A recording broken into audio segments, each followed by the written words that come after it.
Shalom semuanya, ya salam hormat buat yang belum kenal. Saya berdoa pagi ini tidak hanya menjadi hikmat semata-mata, tetapi juga menjadi pewahyuan, ya, yang merubah hidup kita itu lebih berkenan kepada Tuhan. Karena semua orang ingin hidupnya lebih diperkenan kepada Tuhan. Saudara, sebelum saya menyampaikan tentang bagaimana makanan dan minuman yang kita konsumsi itu tanpa kita sadari bisa mengganggu kesehatan kita. Saya akan mengasihkan sedikit supaya bukan hanya kesehatan kita yang dibangun, tetapi roh dan jiwa kita juga dibangun. Saya akan bicara 5 menit sampai 10 menit tentang pertumbuhan perkenan supaya roh dan jiwa kita lebih berkenan Tuhan. Waktu 2 minggu yang lalu, saya sudah onset di Jogja. Ada yang bertanya begini, ketika saya sedikit saksi tentang penyakit saya, ada yang tanya gini, Pak Yo, gitu ya, kenapa sih sejak ikut Tuhan, kita tambah kena masalah? Dulu kan sebelum ikut Tuhan, kita tuh lebih sehat, gitu ya, yang gak ada masalah ekonomi, keluarga. Nah, itu dialami beberapa orang sehingga dia bingung, kenapa sejak ikut Tuhan ada saja, gitu ya. Terus Tuhan itu memberi saya hikmat untuk menjawab ini ya gini. Sebenarnya kita itu memang tidak boleh bersukut-sukut sama Tuhan. Kenapa sih? Tuhan itu bukan penyebab masalah, tetapi Tuhan itu jawaban masalah. Yang setuju katakan amin. Nah, tapi masalahnya begini. Dia merasa sejak ikut Tuhan, kok sakit gitu. Dia bingung gini. Kenapa Pak Yu dulu terkenal sehat, sejak tambah hebat melayani Tuhan, tambah meninggalkan banyak pekerjaan duniawi, malah Pak Yu aneh, bahkan di lab saya sempurna, tidak ada penyakitnya. Nah kok bisa sejak ikut Tuhan malah aneh-aneh gitu? Wong Pak Yu sudah jaga. Mana banyak yang nggak jaga makan sehat loh ya. Banyak yang masih belum sakit loh ya. Yang tersinggung katakan amin. Nah, saya berkudo ya. Nah, tapi Tuhan kasih saya hati gini, tenang. Ayub ketika dia saleh, setan malah nggak terima gitu ya. Oke, kita akan masuk gini. Jadi saya dikasih pengertian Tuhan gini. Coba tanya orang itu sakit kanker gitu loh ya. Dia dulu jaga makan, nggak kena kanker. Hidupnya selingkuh, nggak kena kanker. Sejak dia setia sama Tuhan, kankernya muncul gitu ya. Nah, saya ngomong gini sama dia. Tuhan kasih jawaban gini, ini dengarkan saudara ya. Ini pasti jadi berkat buat kita semua. Pasti banyak yang mikir, kenapa sejak aku gabung kebaktian ini, kok tambah ada masalah aja gitu ya. Nah, ini jawabannya ini. Kalau saya disuruh tanya sama Tuhan kepada dia, Pak, Bapak sakit kanker kan di rumah sakit? Iya. Apakah teman-temannya yang banyak kena kanker kan juga di rumah sakit? Iya, Pak.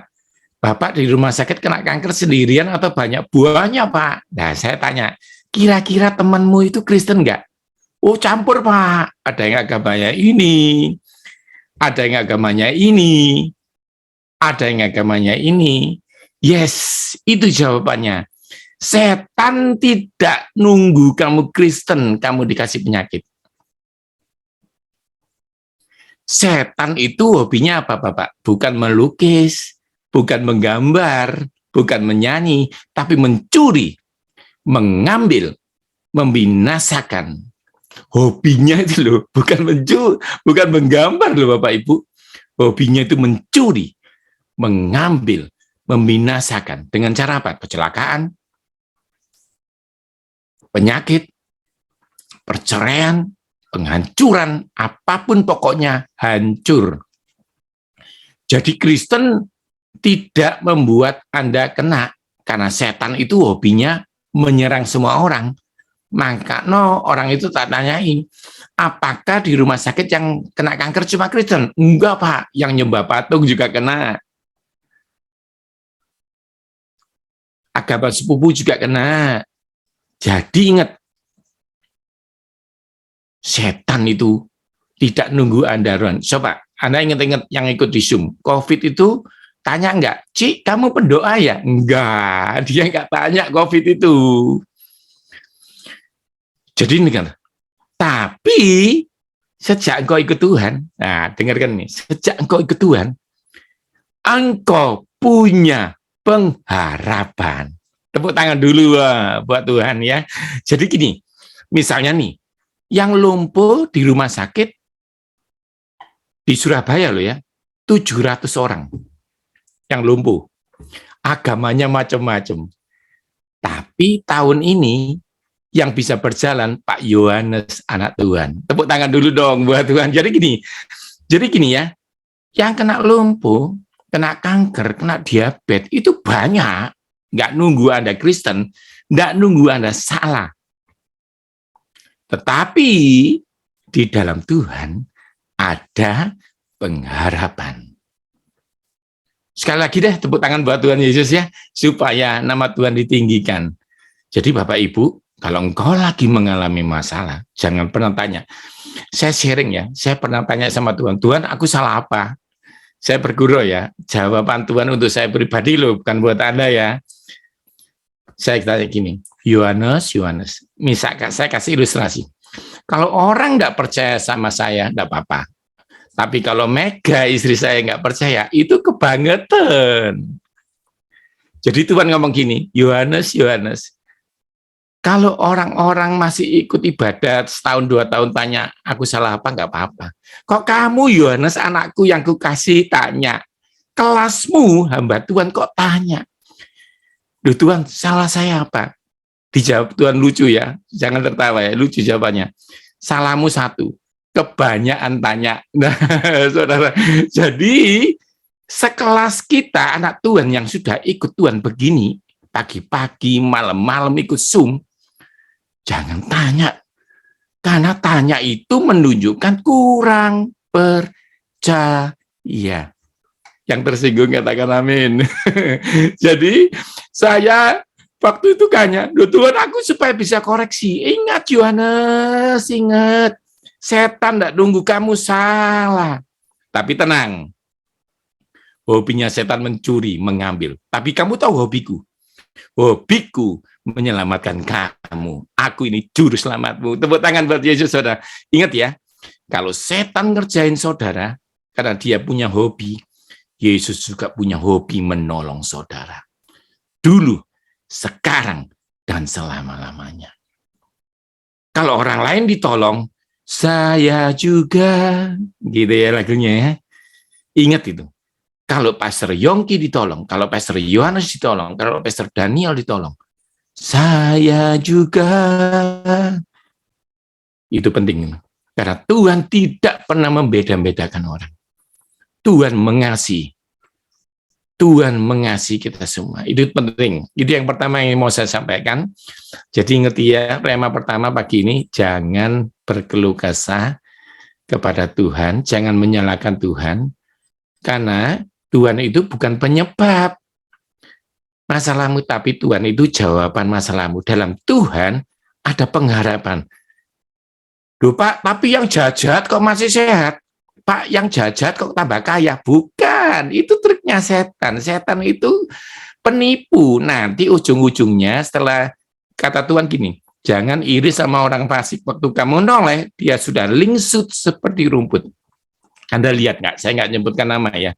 Di Indo, orang yang berkuasa hebat-hebat, akhirnya hilang semua. Jadi setan bilang gini, nanti kalau orang itu bilang, duh setan aku kok juga kena, aku kan jahat. Ya memang aku penipu. Yang baik ku serang dulu karena target utama. Halo, kalau Anda dalam Tuhan, Anda meresahkan neraka, ada target utama, wanted. Tapi yang jahat, tetap setan itu penipu. Jangan berpikir enak jahat ya, sehat-sehat. Enak makan salarek, sehat-sehat. Tetapi ketika engkau hidup benar, engkau punya Tuhan, engkau punya pengharapan. Jangan lihat Ayub dipulihkan loh ya. Ayub hidupnya saleh. Kalau saya jaga makan, orang tanya, Pak kok cepet pulih Pak? Lumpuh itu tahunan nih Pak. Enggak, karena saya jaga makan, tidak bersalah dengan manusia, juga tidak bersalah dengan Tuhan. Itu penting. Yang kedua yang mau saya sampaikan, nah gini nih. Kenapa kita sering dengar ada orang hancur hidupnya ketika dia mengalami ujian. Nah, ini penting ini ya. Daniel itu tidak berdoa di kandang singa. Halo, dengarkan saya. Daniel membangun kehidupan doanya sebelum masuk kandang singa. Saya ulangi, iman Daniel dibangun sebelum masuk kandang singa. Bukan di dalam kandang singa terus menyembah Tuhan. Ayo yang ikut Zoom semangat. Jangan tunggu kena masalah baru ikut Zoom. Ada dua iman saudara. Ayub kuat sampai dipulihkan bertahan, tidak pindah agama. Halo. Karena dia suka berdoa, dikatakan orang saleh tiap pagi berkenan pada Tuhan. Kehidupannya dibangun. Bukan di tengah masalah. Tapi sebelum kena masalah, ayo semua semangat ikut Zoom. Semangat ibadah. Yang setuju angkat jempol. Ayo saudara, bangun kehidupanmu. Nyanyi sebelum kena masalah. Sorry ya, memberi sebelum bangkrut. Sorry. Perpuluhan sebelum Anda hancur diserang belalang. Hidup setia sebelum cerai, gitu ya. Jadi, sorry. Ini Tuhan sangat kuat pagi ini. Daniel suka berdoa, hobinya bukan menggambar, hobinya berdoa 3 kali. Jadi waktu di dalam kandang singa, dia menuai hasilnya. Ini penting loh saudara. Yang ketiga, terakhir, ini penting sekali supaya bukan cuma kesehatan kita yang dibangun. Ada 2 orang tipe menghadapi masalah. Tipe kelompok sama tipe personal. Ayo kita langsung agak cepat. Dulu, Goliat itu ketemu sama Israel. Saul takut. Kenapa itu? Apakah Saul itu tidak pernah menang? Apakah Saul tidak punya Tuhan? Bukan. Karena Saul berkelompok. Ikut Zoom begini baik. Ikut Zoom begini sempurna. Tetapi Anda kalau nggak ada Zoom, 23 jam setelahnya, Anda harus membangun hidupmu dengan Tuhan sendiri personal. Tak ulangi lah ya. Kebaktian itu bagus, beribadah bersama bagus, tapi 22 jam berikutnya Anda harus bilang gini, Yesus selamat pagi, Yesus aku mau kerja, supaya kehidupan pribadimu ada. Karena ini contoh. Ayo kita lihat sebentar, kita selesai, kita masuk kesehatan. Waktu Goliat datangi orang Filistin, kata orang Goliat itu, kata Filistin itu, aku menantang hari ini barisan Israel, berikan kepadaku seorang supaya kami melawan seorang. Jadi Goliat tahu kalau rame-rame Saul hebat ya. Ketika Saul dan segenap orang Israel mendengar perkataan itu, cemaslah mereka dan sangat ketakutan. Ayo Saul, 1 lawan 1, kalau berani lawan aku, jangan kelompok-kelompok. Anda baca ya, 17 ayat 16, orang Filistin itu maju mendekat pagi dan petang, pagi dan sore. Demikianlah tampil 40 hari lamanya. 40 hari lamanya Saul cemas. Ayo, kalau ibadah begini, ada setan goda, Anda kuat, ada Pastor Yongki, ada Pastor Daniel, ada teman-teman yang doakan. Tapi kalau perorangan, kau tidak bangun kehidupanmu dengan Tuhan, habis. Saudara. Ayo kita lihat yuk. Kita lihat slide terakhir. Kita lihat. Anda baca semuanya dalam hati ya. Saya akan baca dengan suara. Setelah Saul mendapat jabatan raja, berperanglah ia ke seluruh, katakan seluruh, penjuru melawan segala musuh. Melawan Moab, hancur. Bani Amon, hancur, kalah. Edom, kalah. Raja-raja negeri Soba, kalah semua. Orang Filistin, katakan Filistin. Filistin yang hari ini menyerang dia pernah dikalahkan. Dan kemanapun ia pergi, ayo kita baca sama-sama, ia selalu mendapat kemenangan. Ia melakukan perbuatan gagah, memukul kala orang Amalek, melepaskan Israel, dan merampasi mereka.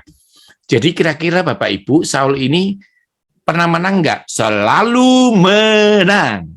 Tapi kelompok. Tapi bareng-bareng. Ketika ditantang 1 lawan 1, berani enggak kamu sama saya? Cemaslah hatinya. Saudara kalau di Zoom gini ditantang menyakit, tenang. Pastor Yonggi bilang, Yehova Rafa. Kalau Anda bilang, Pak ekonomi saya lemah, saya bilang, Yehova Jireh. Anda kuat. Tapi kalau sendirian, nangis. Sorry ya, saya mau ngomong ini detail. Saya waktu ngalami lumpuh sendirian di kamar. Tapi, sorry ya, saya bukan sombong, ini sharing. Papi saya ngajar mami saya, Han, Tuhan itu ada di kelompok, tapi juga ada di perorangan. Tuhan itu ada di gunung, Tuhan juga di lembah kekelaman. Dia Tuhan yang sama. Saya membangun kehidupan saya rohani pribadi, supaya saya 1 lawan 1 tetap menang. Dan Tuhan buktikan saya sembuh. Saudara, tolong saudara, bangun kehidupan pribadimu dengan Tuhan. Sorry ya, Zoom ini bagus, karena engkau harus ikut Zoom untuk menambah pengetahuan akan Tuhan. Jangan punya masalah baru ikut Zoom.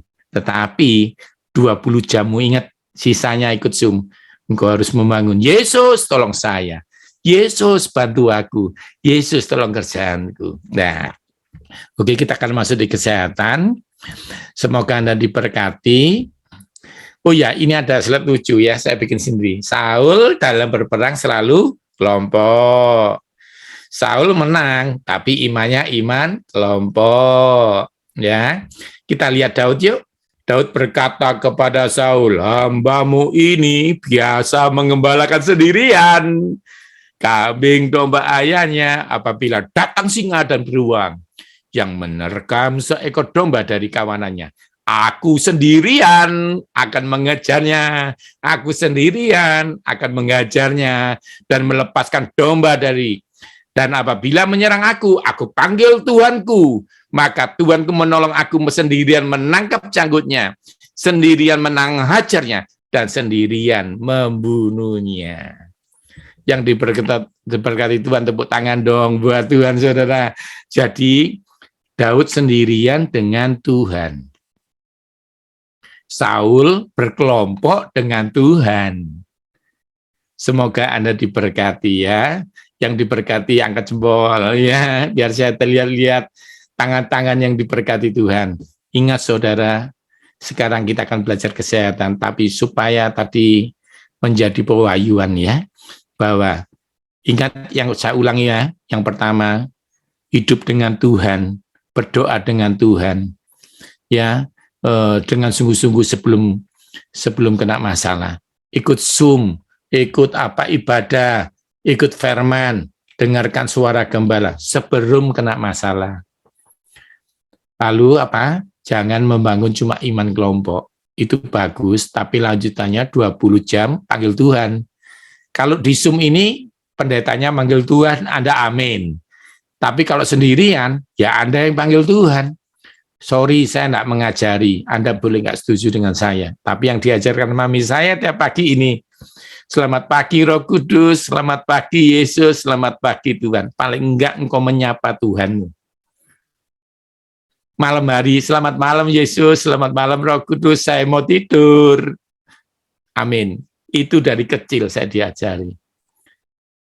Kalau anakmu sudah melakukan ini, tenang. Karena kalau kita sudah bisa kembali ke surga, kalau anak kita sudah mengenal Tuhan, seperti kita mengenal Tuhan. Saya ulangi orang tua, bapak-bapak, ibu. Anda bebas tugas. Bukan kalau sudah khotbah, bukan sudah ke penjara. Tapi kalau sudah bikin anakmu, kata mami saya, loh sorry ya, ini nggak ada ayatnya. Kata mami saya gini, kalau Yohanes, kamu boleh selesai tugas. Bukan kalau sudah belikan rumah Sean, bukan sudah membuat dia kuliah, tapi sudah membuat Sean mengenal Tuhan seperti engkau mengenal Tuhan. Karena itu hidupmu harus baik, Yohanes, supaya dia gampang mengenal Tuhan yang baik. Bapak Ibu jangan tersinggung ya. Anda harus jadi orang baik. Untuk apa? Supaya anakmu mengenal Tuhan dengan gampang. Oh, gampang. Bapak itu gini sifatnya, karena Bapak saya juga baik. Oke, kita akan percepat masuk di kesehatan.